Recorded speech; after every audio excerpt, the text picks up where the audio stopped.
Lời thề ước anh đã trao cho em, vầng trăng ánh sao nhiệm màu.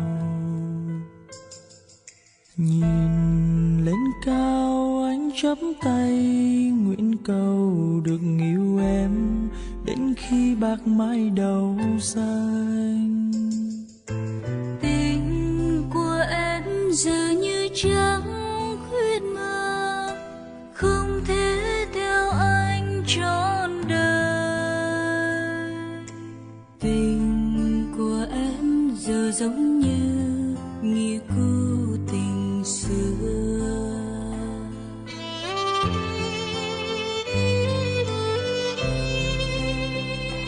Và khi em xa rời anh nhớ em nhớ ngàn lần. Chuyện tình yêu không giống như chuyện cổ tích. Phải làm sao anh đừng vui, phải làm sao anh hết buồn. Tình qua tay thật lòng em không muốn. Lệ hoen ướt khóe mi cay, trong lòng anh vẫn luôn chung tình.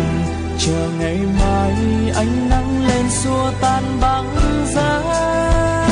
Giờ lời hứa đã tan phai, chờ đợi chỉ để thêm ưu phiền. Lời nguyện xưa nay đã tan trôi.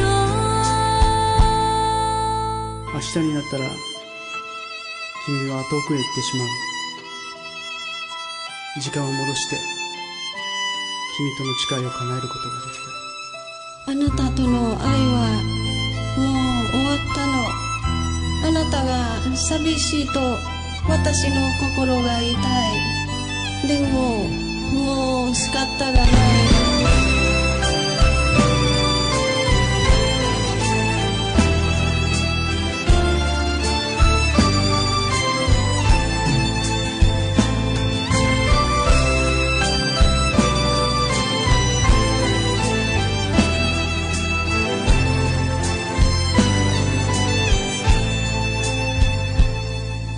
Lời thề ước anh đã trao cho em, vầng trăng ánh sao nhiệm màu.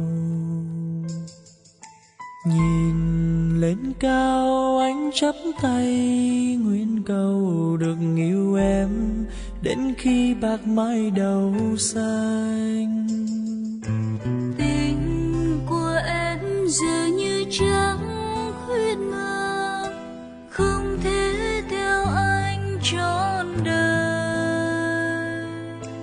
Tình của em giờ giống như nghĩa cũ tình xưa.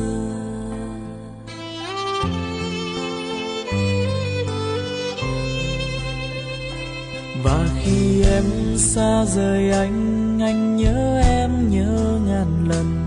Chuyện tình yêu không giống như chuyện cổ tích. Phải làm sao anh đừng vui, phải làm sao anh hết buồn. Tình qua tay thật lòng em không muốn. Lệ hoen ướt khóe mi cay, trong lòng anh vẫn luôn chung tình.